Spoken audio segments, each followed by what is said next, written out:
Amina Japan के Tohoku शहर में रहती थी। वो एक आर्टिस्ट थी और लकड़ी की प्यारी प्यारी पपेट्स बनाकर उन्हें ऑनलाइन बेचती थी। बचपन से ही उसे गुड़िया बनाना पसंद था। उसकी बनाई हर डॉल में एक अलग एक्सप्रेशन होता था। कुछ मुस्कुराती, कुछ रोती, कुछ गुस्सा करती। लेकिन एक पपेट ऐसी थी जिसे देखकर अमीना खुद डर गई थी।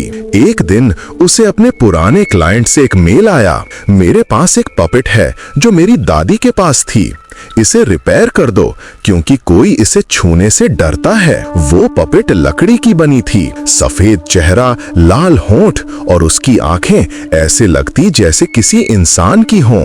उसका नाम था जुनो।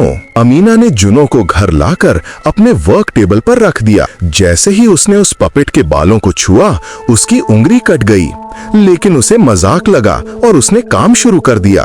रात में जब वो सो रही थी, उसे महसूस हुआ कि कोई उसके स्टूडियो में चल रहा है। लकड़ी के फर्श पर हल्के हल्के कदमों की आवाजें। सुबह जब उठी तो देखा जुनो पपेट अब उसकी टेबल पर नहीं थी, बल्कि कमरे के दरवाजे के पास खड़ी थी। अमीना को लगा शायद उसने खुद हिलाई होगी। उसने फिर से उसे अपनी जगह रख दिया। दोपहर को जब वो पेंटिंग कर रही थी, तभी उसकी बिल्ली मिक्की जोर जोर से फुफकारने लगी और जुनो की तरफ देखने लगी।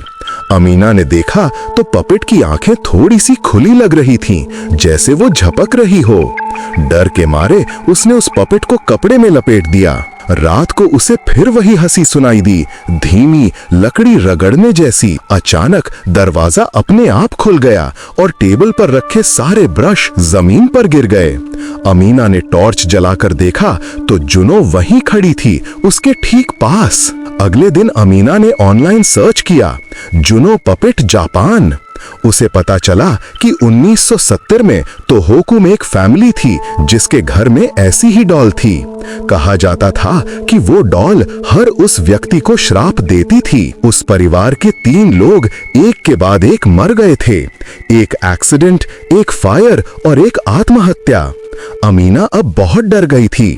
उसने तय किया कि वो जुनो को अपने घर से निकाल देगी। उसने पपेट को जलाने की कोशिश की, लेकिन आग छूते ही बुझ गई, जैसे लकड़ी खुद आग से बच रही हो। उसने उसे तोड़ना चाहा, लेकिन अंदर से हड्डियों जैसी आवाज आई। उस रात उसने सपना देखा, जुनो उसके पास आकर बोल रही है, तुम मुझे क्यों मारना चाहती हो? और फिर जुनो ने अपनी आंखों से खून रोना शुरू कर दिया। अमीना चिल्लाते हुए उठी, लेकिन कमरे में कोई नहीं था। बस जुनो उसके बेड पर बैठी थी, उसी मुस्कुराहट के साथ। उसने उसे खिड़की से बाहर फेंक दिया। अगली सुबह उसने देखा जुनो फिर से उसके वर्क टेबल पर रखी थी। उसके बगल में मिक्की की डेड बॉडी पड़ी थी, उसकी आंखें गायब थीं। अमीना अब टूट चुकी थी। उसने जुनो को लेकर पास के श्राइन गई और वहां के प्रीस्ट को सब बताया। प्रीस्ट ने पपेट को देखकर कहा, ये डॉल एक श्रापित आत्मा को धारण करती है, इसे इंसान की आत्मा चाहिए। उन्होंने कहा कि इसे पवित्र स्थान पर दफनाना होगा। अमीना ने डरते हुए सिर हिलाया, लेकिन जैसे ही वो पपेट को मिट्टी में डालने लगी, जुनो की आंखों से खून टपकने लगा और उसी वक्त अमीना के मुंह से चीख निकली। वो जमीन पर गिर गई। अगले दिन लोगों को मंदिर के पास एक डेड बॉडी मिली। उसके पास वही जुनो पपेट पड़ी थी। अब उसकी मुस्कान और बड़ी थी। आज भी कुछ लोग कहते हैं कि जुनो एक ओनी डेमन की आत्मा है और वो हर उस इंसान को ढूंढती है जो लकड़ी की डॉल से प्यार करता है। तो दोस्तों, क्या जुनो सच में एक शापित डॉल है या बस इंसानी दिमाग का भ्रम? आपका क्या मानना है?